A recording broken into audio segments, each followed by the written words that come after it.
दोस्तों ये सवाल क्या कह रहा है, इस सवाल को ध्यान से समझेंगे। आईआईटी जेईई 2009 में आया था ये।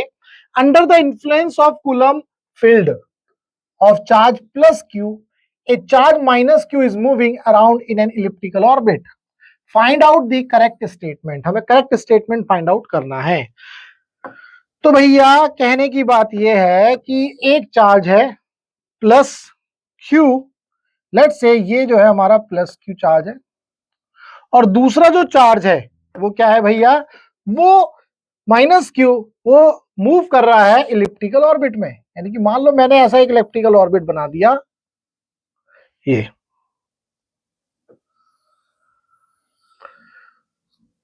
ठीक है भाई।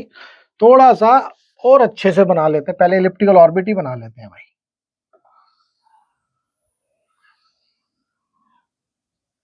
ठीक है, अब यहां पर मान लो हमारा जो चार्ज है वो ये है,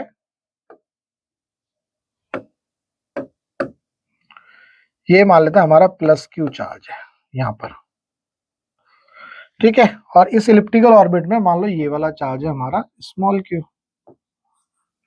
तो क्वेश्चन में चार ऑप्शन दिए, ये हमें समझना है। कैसे समझना है, कैसे देखना है, ये देखेंगे भाई। पहला है the angular momentum of the charge, momentum of the charge minus q is constant. ये बोल रहा है कि जो चार्ज जब इस इलिप्टिकल ऑर्बिट में मूव करेगा तो इसके ऊपर जो एंगुलर मोमेंटम है क्या वो कांस्टेंट होगा।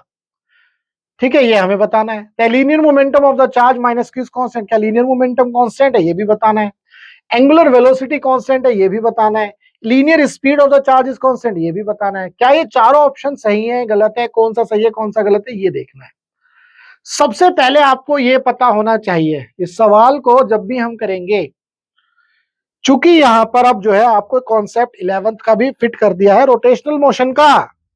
उसके बाद क्वेश्चन के अंदर ये भी दिया गया है कि भाई ये कूलम फील्ड के अंदर है, यानी कि इस चार्ज की वजह से इसके ऊपर फोर्स लगेगा। यहां पर ध्यान से देखेंगे, ये प्लस क्यू है, ये माइनस क्यू है, छोटा वाला है ना। तो इसके ऊपर जो फोर्स लगेगा वो देखेंगे हम, वो फोर्स किस डायरेक्शन में लगेगा।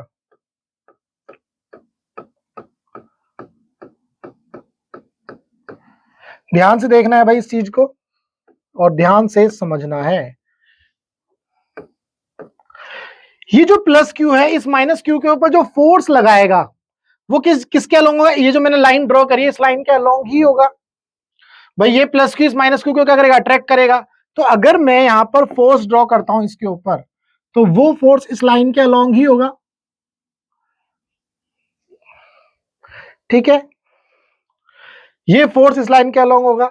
तो इस लाइन के अलोंग हमें फोर्स तो मिल रहा है, क्या हमें टॉर्क मिल रहा है, ये हमें जानना है। मान लो एक पॉइंट ये है और एक पॉइंट ये है, ध्यान से देखेंगे। इन दोनों के ऊपर एक फोर्स ये लग रहा है, एक फोर्स ये लग रहा है, दोनों ऐसा फोर्स लगा रहे हैं। और दूसरी सिचुएशन ये है, एक फोर्स इधर लग रहा है और एक फोर्स इधर लग रहा है। इन दोनों ही केस में कौन सी ऑब्जेक्ट जो है रोटेशनल मोशन में चली जाएगी, ये देख लो। क्या ये रोटेशनल मोशन में जाएगी, नहीं, ये दोनों फोर्स इसको इस तरह से खींच रहे हैं। लेकिन इस केस में ये फोर्स ऊपर लग रहा है, ये फोर्स नीचे, तो ये घूम जाएगी, ये ऑब्जेक्ट क्या करेगी, घूम जाएगी, यानी कि इसमें टॉर्क लग जाएगा। तो यानी कि टॉर्क लगाने के लिए फोर्स जो है, जो अलोंग द लाइन जॉइनिंग है उसके अलग अगर फोर्स लग रहा है तो टॉर्क नहीं लगता। तो इस केस में टॉर्क क्या होगा, जीरो होगा। लेकिन इस केस में टॉर्क जीरो नहीं होगा, चूंकि हमें यह पता है कूलम के अकॉर्डिंग ये जो फोर्सेस हैं ये सेंट्रल फोर्स है, यानी कि अलोंग द लाइन जॉइनिंग ये फोर्स लगते हैं। जब ये अलोंग द लाइन जॉइनिंग ये फोर्स लगते हैं तो इसके ऊपर ये इस लाइन के अलोंग ही लगेंगे। ऐसा नहीं है इसकी वजह से फोर्स इधर लग जाएगा, ये लग गया जी, नहीं, ये गलत हो जाएगा। ये जिस लाइन को ज्वाइन कर रहे हैं उसके अलोंग ही फोर्स लगता है। तो अगर along the line joining force लग रहा है तो टॉर्क क्या होता है भाई, जीरो। तो इस केस में टॉर्क आपको मिलेगा जीरो। अब according to Newton second law हमने एक फॉर्मूला पढ़ा है, F is equal to dp over dt। भाई rate of change of momentum is called the force. ये था लीनियर मोशन के केस में। रोटेशनल के केस में क्या हो जाएगा, tau is equal to dl over dt। अब जब टाउ जीरो है तो ये जीरो हो गया भाई, यानी कि dl ओवर dt, यानी कि एंगुलर मोमेंटम का जो डिफरेंशिएशन है विद रिस्पेक्ट टू टाइम वो जीरो आ रहा है। तो इसका मतलब ये है कि जो L है आपका ये कांस्टेंट है। तो हमें ये पता चला कि जो एंगुलर मोमेंटम है वो क्या है, कांस्टेंट यानी कंजर्व है। तो यहां पर देख लो, the angular momentum of the system minus of the charge minus q is constant. तो ए हमें मिल गया। अब हम बाकी की बात करेंगे। The linear momentum of the charge minus q is constant. क्या लीनियर मोमेंटम कांस्टेंट है? ध्यान से समझेंगे। अब अगर लीनियर मोमेंटम की बात करूं तो वो होता है P is equal to mv। ठीक है भाई, मास कांस्टेंट है। क्या वेलोसिटी कांस्टेंट है ये देखेंगे। क्या वेलोसिटी कांस्टेंट है? क्योंकि ये दोनों वेक्टर, ये लीनियर मोमेंटम वेक्टर क्वांटिटी है, तो क्या वेलोसिटी कांस्टेंट है ये समझना है। देखो, जब ये चार्ज पार्टिकल यहां है तो वेलोसिटी की डायरेक्शन ये है। जब ये चार्ज पार्टिकल यहां है तो वेलोसिटी की डायरेक्शन क्या है भाई, ये है। जब ये चार्ज पार्टिकल यहां है तो वेलोसिटी की डायरेक्शन ये है। जब ये चार्ज पार्टिकल यहां है तो वेलोसिटी की डायरेक्शन ये है। तो यहां पर वेलोसिटी तो कांस्टेंट नहीं है, क्योंकि वेलोसिटी वेक्टर क्वांटिटी है। अगर डिस्टेंस, अगर डायरेक्शन चेंज होगी तो वेलोसिटी चेंज हो जाएगी।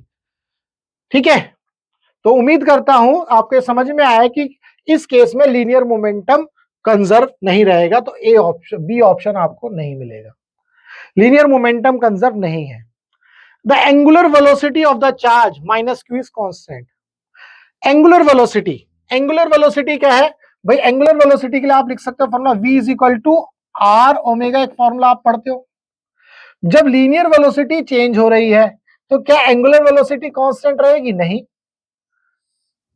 भाई। जब आपका ये v चेंज हो रहा है तो क्या ये ओमेगा कांस्टेंट रहेगा? नहीं।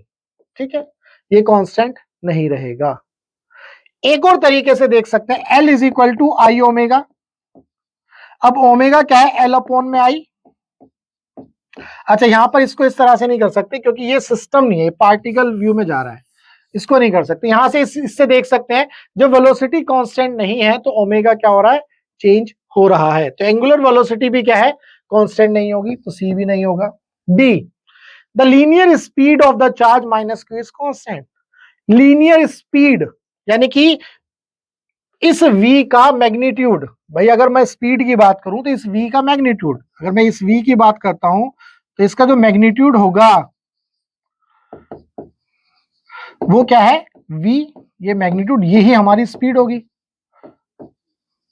तो क्या ये कांस्टेंट है? ये देखो, जब ये चार्ज पार्टिकल पास में आएगा, मान लो यहां आ गया, तो अब ये इसके नजदीक आ गया, यहां जाएगा तो दूर जा रहा है, यहां जा रहा है, दूर जा रहा है, दूर जा रहा है, दूर जा रहा है।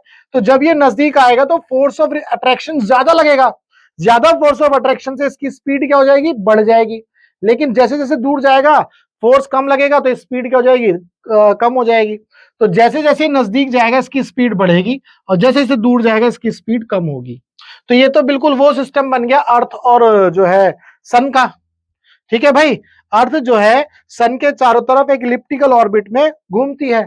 तो जब अर्थ जो है सन के वो पेरीहीलियन और एपीहीलियन, ये वाले कॉन्सेप्ट आपने पढ़े होंगे, तो यहां पर वही कॉन्सेप्ट लग गया। यानी कि जब ये चार्ज इसके नजदीक आएगा तो ज्यादा फोर्स लग जाएगा तो स्पीड बढ़ जाएगी। जब ये चार्ज जो है कैपिटल क्यू से दूर जाएगा तो फोर्स कम लगेगा तो स्पीड क्या हो जाएगी? कम हो जाएगी। उम्मीद करता हूं आपको इस क्वेश्चन में ये समझ में आया कि भैया ये भी कांस्टेंट नहीं होगा। तो अगर आपका इस क्वेश्चन में कॉन्सेप्चुअली मतलब आपका कोई भी डाउट रहा होगा, तो वो डाउट अगर आपका सॉल्व हुआ तो वीडियो को लाइक करना और चैनल को सब्सक्राइब करना मत भूलना। अगर आपका फिजिक्स में कोई भी डाउट है तो आप इस नंबर पर व्हाट्सएप कर सकते हैं।